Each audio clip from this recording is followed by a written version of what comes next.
My husband of 15 years took out a secret $25,000 loan while we were budgeting every dollar.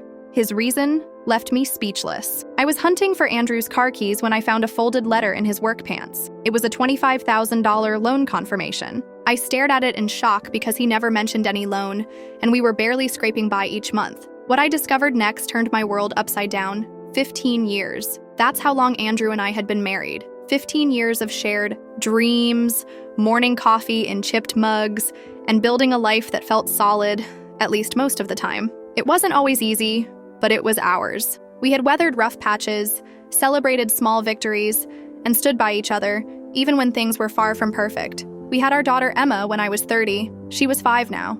Full of questions, giggles, and stubbornness. She had Andrew's dark, wavy hair and my fire. She lit up every room she entered, and even on our worst days, she reminded us what mattered. Money had always been tight. Andrew worked full-time at an auto parts store, bringing home around $40,000 a year.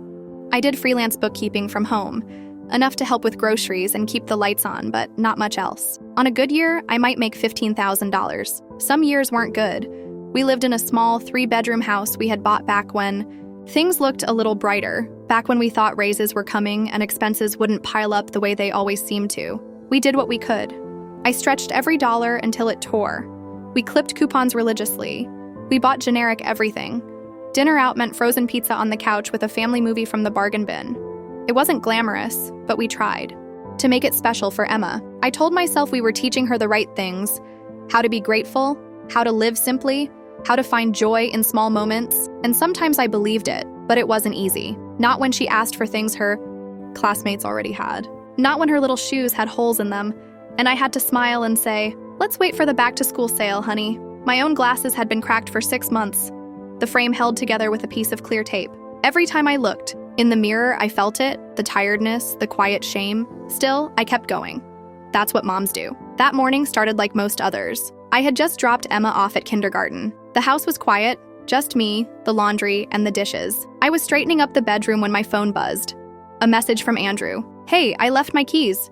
Can you find them for lunch? Might need to head out." I replied, "Sure," and started looking. First the kitchen counter, then the coffee table, the entryway shelf, the usual places. No luck. Then I remembered he'd worn his good khakis last night when he went out with a few work buddies for dinner. Something about a team celebration. I hadn't thought much of it at the time. He didn't go out often. I headed to the laundry basket and started checking his pants pockets, feeling around for the familiar shape of the car keys. That's when my fingers brushed against something unexpected. Not keys, a folded piece of paper, tucked deep into his back pocket. I muttered, pulling it out carefully. It was crisp, official looking, folded into a small clean square. Not wrinkled like a grocery list or receipt. Something about the weight of it, the way it had been hidden, made my chest tighten. Curiosity, and something else I couldn't quite name, made my hands move faster. I unfolded it, and when I saw what was inside, my stomach flipped. It was a loan confirmation letter from First National Bank. My hands began to tremble as I read the bold, black words printed on the page. Each line hit harder than the last. Loan amount, $25,000. Term, 48 months monthly payment, $640 fixed. APR, 10.49%. I had to sit down on the edge of the bed. My legs didn't feel steady anymore. My eyes scanned the paper again, trying to take it all in. $25,000. That was more than half of Andrew's yearly salary. And $640 every month? That wasn't a small bump in our budget. That was our entire grocery allowance and then some. That was everything we didn't have. But the worst part wasn't even the money. It was the secrecy. Andrew and I had always talked about everything. Whether it was buying a $10 pizza on a Friday night or switching to the cheaper brand of detergent. We debated name brand cereal versus the store brand every week at the grocery store. Nothing felt too small to discuss, and certainly nothing this big. And yet here I was, reading about a massive loan he'd taken out without saying a single word to me. I read the letter again, then a third time, then a fourth, hoping I'd misunderstood something, hoping it was an old document or something taken out by mistake. But there it was, clear and final. Written in numbers and terms I understood. Too well from my bookkeeping work, he had signed for a $25,000 loan, and I had no idea why. My mind jumped to possibilities, trying to find a reason that would make sense. Was it for home repairs? But the house was fine. No leaks, no big problems. Maybe a new car, but our old Honda still ran perfectly. We'd just done the oil change. Emma's college fund, maybe? But if that were the case, we would have talked about it first. We always did. I folded the letter slowly and slipped it into my pocket. I needed time to breathe, to think, to figure out how to ask the questions I already knew I needed to ask. How do you bring something like this up? That evening, I waited until Emma had brushed her teeth and gone to bed. I read her 2 stories, she picked both, then tucked her in and kissed her forehead. She curled up with her favorite stuffed dog, unaware of the storm gathering just down the hall. Andrew was in the living room, lounging on the couch, watching some late-night show like it was any other day. I walked in without saying anything. I stood in front of him, then handed him the letter. His reaction was immediate. His face went pale. The color drained from his cheeks, and he looked down at the paper like it had betrayed him. His hand rubbed the back of his neck the way it always did when he was nervous. "Honey, please don't be mad," he said, forcing a soft voice. "I was going to surprise you." I crossed my arms and looked him in the eye. "Surprise me?" He laughed just a little, like he was trying to play it off like it was all harmless. "It's for a used SUV," he said quickly. "I know we've been struggling. I just wanted to do something nice for you. For the family. Something reliable. Bigger, safer for Emma." His eyes darted away from mine. He looked at the TV, then the floor, then the wall behind me. Anywhere but at me. I stood still, quiet, watching, listening to more than just his words. Something in my gut twisted. It didn't feel right. His tone, his explanation, none of. It felt like the Andrew I knew. I didn't say much. Just one word. "Okay, where is it?" I asked. Andrew blinked at me like I'd spoken in a different language. "What?" "The SUV," I said, keeping my voice calm. "You said you bought it for me. So, where is it?" He hesitated for a moment, then forced a smile. "Oh, it's still at the dealership. Paperwork and stuff, you know. I didn't want to pick it up until the weekend. I thought I could surprise you properly." I nodded slowly, watching him. I wanted to believe him. God, part of me really did. I wanted to believe he had done something kind, something thoughtful. But $25,000? That seemed like a lot for a used SUV. A surprise shouldn't come with that kind of price tag. Not when we were struggling to keep up with groceries and patching up shoes with glue. "Which dealership?" I asked, keeping my tone even. The one on Main Street," he said after a pause. "Johnson's Auto." I nodded again. "Okay, what kind of SUV?" He swallowed. A Honda. A Pilot. You've always said you liked those." The lies were stacking up, and they were getting worse, sloppier. I could see the sweat forming on his forehead. His words came slower now, like he was trying to keep up with his own story. I didn't say anything else. I just let the silence hang in the air, heavy and cold. That night, after Emma was tucked into bed and the lights were out, I waited. I listened to Andrew's breathing grow steady as he drifted off to sleep. Within 20 minutes, he was snoring softly beside me, like nothing had happened, like he hadn't broken the ground beneath my feet just hours earlier. Quietly, I slipped out of bed.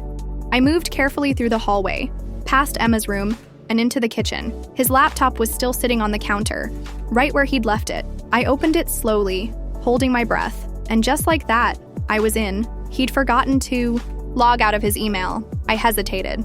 I felt awful. I wasn't the kind of person who snooped, but something inside me, something deep, unsettled, and desperate, pushed me forward. I needed answers. I needed the truth. I started scrolling through his recent emails, looking for anything about a dealership or a car loan. That's when I saw it.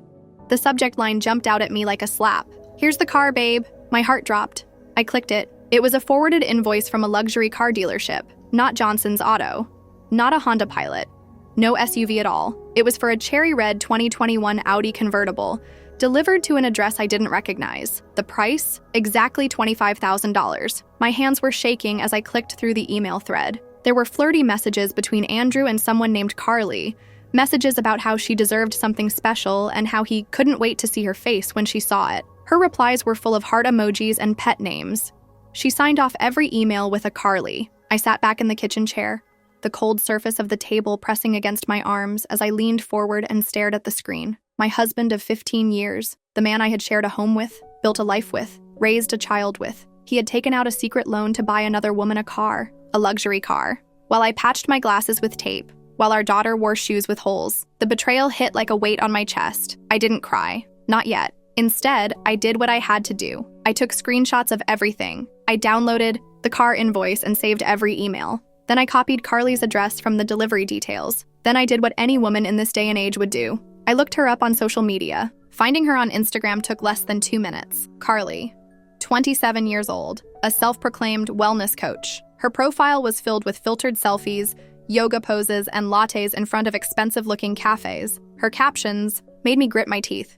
Earning your soft life is the new hustle, and manifesting abundance every step of the way. She had glowing skin, perfectly curled hair, and now, thanks to my husband, a perfect new cherry red Audi convertible. My eyes locked on her most recent post, and something inside me snapped. It had been uploaded that very day. A selfie, of course. Carly was smiling into the camera, holding a green smoothie that matched her sports bra. And behind her, parked casually in the background like it belonged there, was the red Audi. I stared at it, my husband's secret gift to his girlfriend. I closed the laptop slowly, walked back to the bedroom, and slipped into bed beside Andrew. He was still snoring, completely unaware that I'd just discovered everything. If Andrew thought he could lie to me, cheat on me, take money from our family and hand it over to someone else and get away with it, he was about to find out how wrong he was.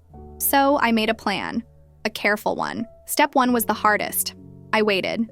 I acted like nothing had changed. I smiled in the mornings, packed his lunch like I always did, kissed him goodbye at the door, and told him to have a great day. At night, I made dinner, did the dishes, and tucked Emma into bed like it was any other week in our quiet little home. I even went out and finally replaced my cracked glasses, using money from the emergency fund I had tucked away for years. I hadn't touched it until then, but I figured if now wasn't an emergency, nothing ever would be. That evening, as we sat down to dinner, Andrew looked at me and frowned. "You got new glasses?" "Yep," I said cheerfully. Figured it was time. My old pair were barely holding together. "I thought we were tight this month," he said, chewing his meatloaf. "I squeezed it out of the grocery budget," I answered with a sweet smile. I figured I couldn't keep putting it off. He nodded, shrugged, and went back to eating like everything was perfectly normal, clueless. Step 2 took more nerve than I thought I had. I waited until a Thursday afternoon. I knew Andrew was at work, Emma was at school, and Carly? Carly usually posted midday selfies around noon. Smoothies, yoga, manifestation check-ins. She was always home by early afternoon. I drove to her apartment complex. I had her address from the delivery info on the Audi invoice. I'd studied every detail in those emails over and over until I could practically draw her floor plan in my sleep. I parked right next to the red Audi. It gleamed in the sunlight, freshly washed, the rims sparkling. My pulse thudded in my ears as I walked up the sidewalk and stopped in front of her door.